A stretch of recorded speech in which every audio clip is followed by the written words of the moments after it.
नमस्कार साथियों, एक बार फिर आपके अपने मनपसंद YouTube चैनल मेधांश की कहानियाँ में आपका स्वागत है। साथियों, आज की कहानी का शीर्षक है गरीब लड़के की दर्द भरी कहानी। एक गांव में एक साहूकार अपने परिवार के साथ रहता था। परिवार में उसकी पत्नी, एक बेटी और एक बेटा था। शानदार बंगला, नौकर चाकर, गाड़ियाँ और सब शान शौकत का सामान था उसके पास।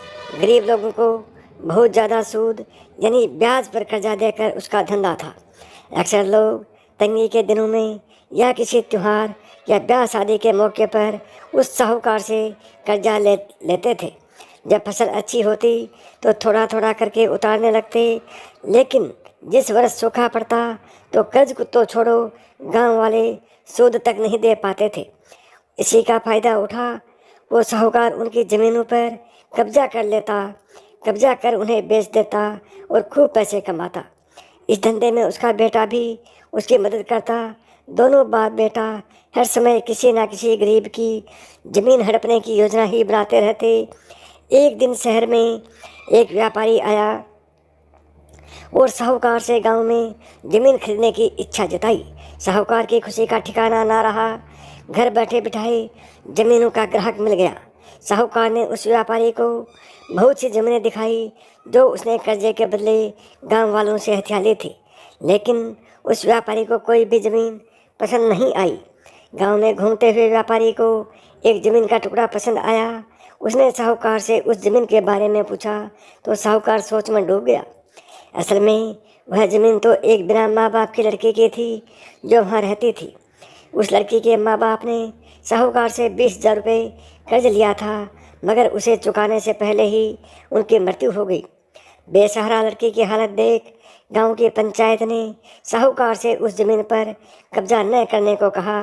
भला पंचायत की बात कैसे टाल सकता था साहूकार, मगर दिल में हमेशा ही उस ज़मीन पर कब्जा करने की बात सोचता रहता था। आज व्यापारी की इच्छा सुन उसका लालच बाहर आ गया था और उसने ज़मीन पर कब्जे का मन बना लिया। कर्जे के सारे कागज़ लेकर वह उस लड़की के घर पहुंचा और कर्जा वापस करने की बात कही। जब लड़की ने अपनी दुर्दशा बताते हुए और समय मांगा तो साहूकार ने कब्जा करने की धमकी दी। कब्जे की धमकी सुन वह लड़की पंचायत के मुखिया के पास गई और उसकी ज़मीन को बचाने की दुहाई लगाई। सारे गांव में यह बात आग की तरह फैल गई कि साहूकार उस बेसहारा लड़की की ज़मीन पर कब्जा करने वाला है। यह बात उड़ते उड़ते साहूकार की बेटी के कान में पड़ी। अपने पिता के लालच की बात सुन उसके मन में बहुत दुख हुआ। उसने अपने पिता से इस बारे में बात करने की कोशिश की, लेकिन साहूकार को तो सिर्फ बहुत बड़ा मुनाफा ही दिख रहा था।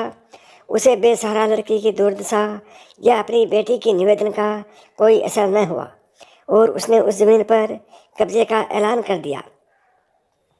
साहूकार की बेटी ने भी जिद पकड़ ली कि उस लड़की की ज़मीन पर कब्जा न होने देगी, पर अपनी एक न चलती देख उसके दिमाग में एक योजना सोची। अगले दिन सुबह सुबह वह बेसहारा लड़की और उसके साथ 2 लोग साहूकार के घर पहुँचे और कर्ज की 5,000 की किस्त दे दी। साथ में यह भी कहा कि 3-4 महीनों में कर्ज के बाकी रुपए भी उन्हें मिल जाएंगे। रुपया देने के बाद रसीद लेकर वे सब चले गए। क्योंकि अब किस्त मिल गई थी, इसलिए पंचायत ने भी कब्जा नहीं करने दिया। साहूकार बहुत परेशान था कि आखिर उस लड़की के पास इतना सारा रुपया कहाँ से आया। कल तक तो है दाने दाने को तरसते थी और आज 5,000 रुपये देगी। कुछ भी ना समझ आने पर उसने गांव वालों से भी पूछताछ की, लेकिन कोई भी रुपयों के बारे में नहीं जानता था।